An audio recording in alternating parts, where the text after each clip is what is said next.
کارواں سرائے میں میں سب مسافروں اور دوستوں کو خوش آمدید کہتا ہوں۔ آج میں پھر پشاور سرائے میں ہوں، بلکہ سیٹھی ہاؤس سرائے میں ہوں، اور یہ میرا نہیں خیال کہ پاکستان بھر میں کوئی ایسا مکان ہوگا جو میں نے دیکھا، کہ میں تو اتنا ونڈر اسٹرک تھا کہ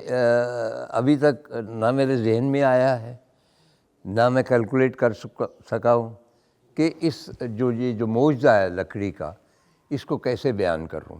اس سے پیشتر میں محلہ سیٹھیوں سے گزر کے آیا ہوں، وہاں 7 حویلیاں ہیں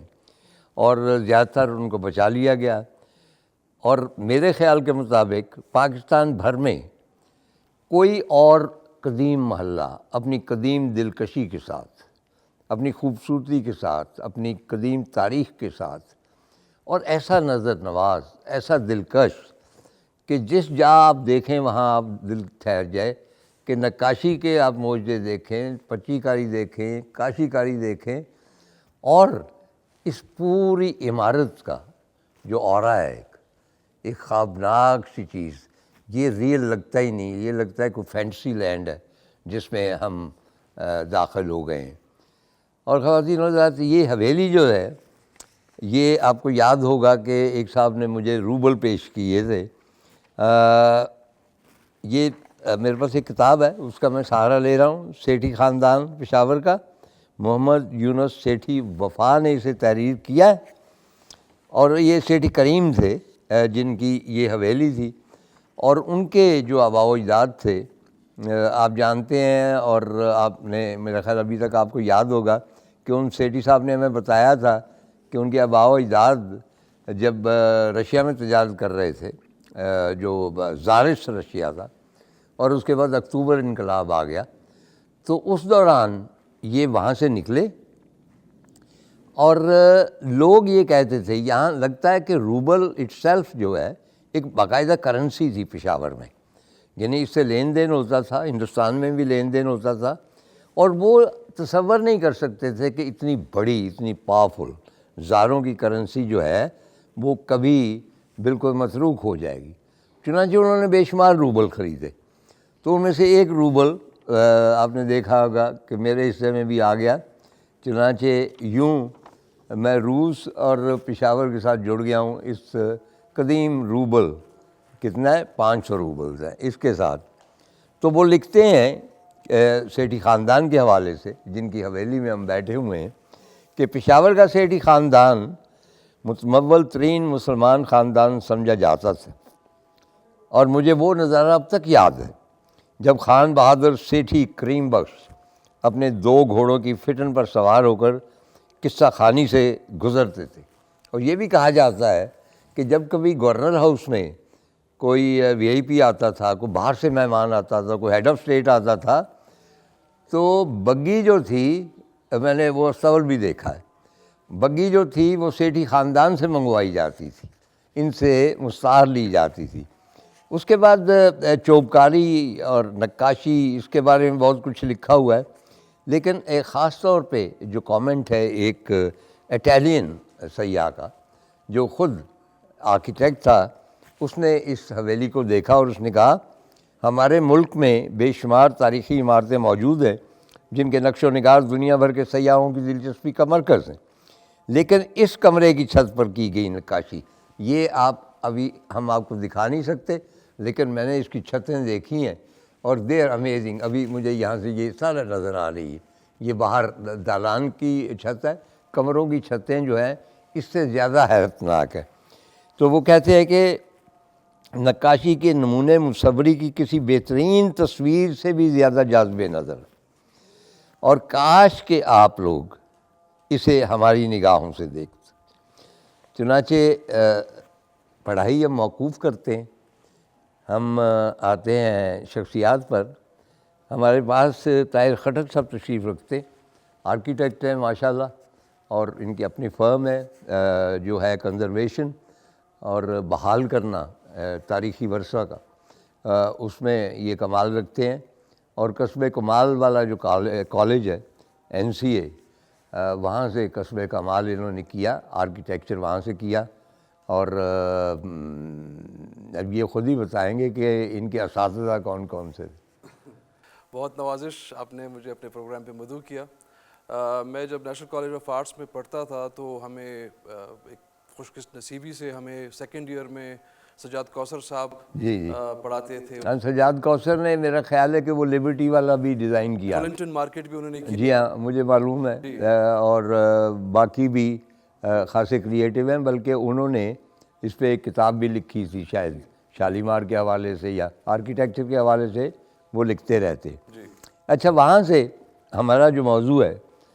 جس موضوع میں ہم بیٹھے ہیں، جس خواب میں ہم مبتلا ہیں، یعنی یہ سیٹی ہاؤس، اس کے بارے میں کچھ ہمیں بتائیں کہ یہ کس طرح اتنی چوب کاری ہو گئی، یہ پچی کاری کہاں سے آ گئی، یہ کاشی کاری کہاں سے آ گئی،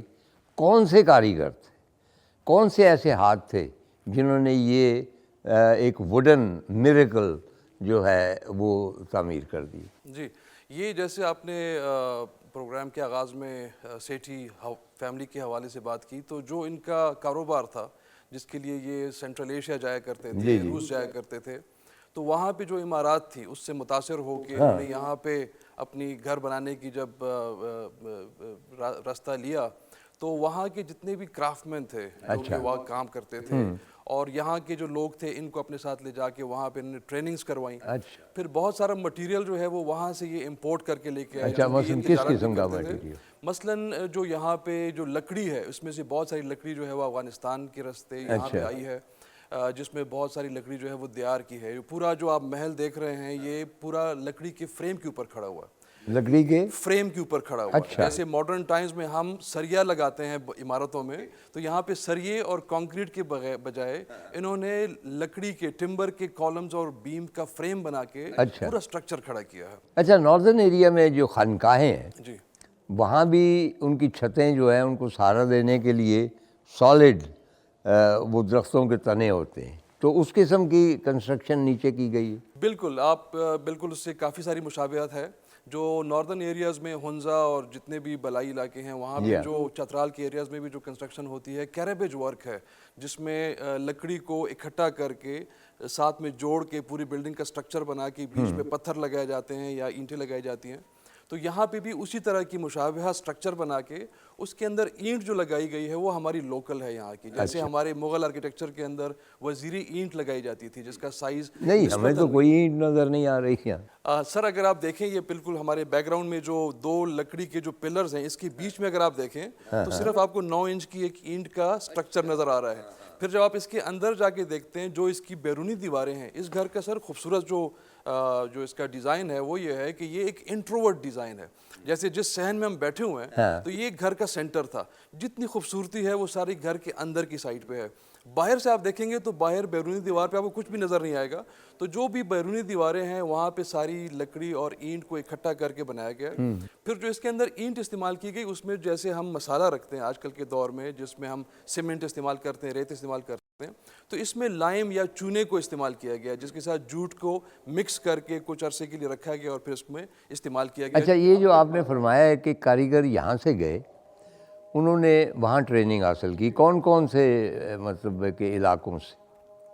یہاں سے تو اگر دیکھا جائے چونکہ ہمیں وہ جو کاریگروں کی جو خاندان ہیں ان کے یہاں پہ ہمیں کوئی ٹریسز نہیں ملتے۔ نہیں، لیکن آپ نے فرمایا نا کہ کاریگر یہاں سے گئے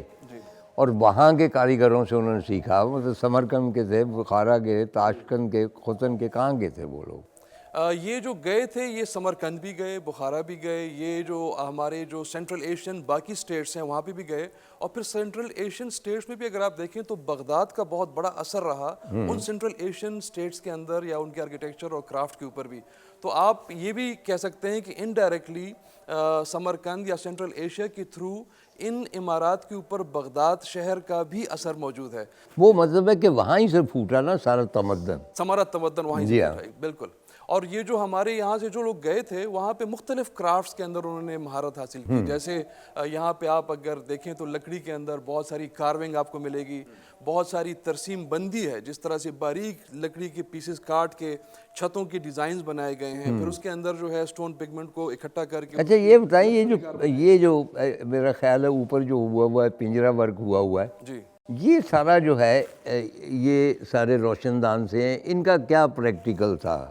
سر یہ جو عمارات ہیں یہ ایک طرح سے کل شاید آپ کے پروگرام میں سیٹھی صاحب نے بتایا کہ یہ جو محلہ تھا یہ پورا اوپر نیچے تھا، چونکہ جیسے گورگٹھری کا جو ایریا ہے یہ پشاور میں ایک ہائیسٹ پوائنٹ ہے، اور یہ جو بازار کلا اور جو وہاں پہ وہ جہاں پہ وہ گورنر رہتا تھا اٹیلین، جی اویتا بائل، جی ہاں، تو وہ اس کا آفس تھا، تو وہ بلند ترین مقام ہے وہ بلند ترین مقام ہے، جی ہاں، ان کا جو جروکا ہے وہاں پہ اگر آپ کھڑے ہوں تو آپ کو پورے پشاور کا جو ہے نا اسکائی لائن نظر آتی ہے۔ ہم کل گئے تھے، ہم نے گورگٹھری میں دیکھا، اور وہ باقی وہاں پہ کوئی 4-5 سال پہلے کی میرا خیال ہے کہ تہیں ملی ہیں ہمیں۔ جی بالکل، تقریباً کوئی 2500 سال پہلے کی تہ جو ہے وہ ڈاکٹر حسن دانی کی جو ایکسکیویشن تھی وہاں سے اس کے ایویڈنسز ہیں، اور ان ایویڈنسز کی بنیاد پہ پشاور جو ہے دنیا کا 2500 سالہ پرانا زندہ شہر ہے۔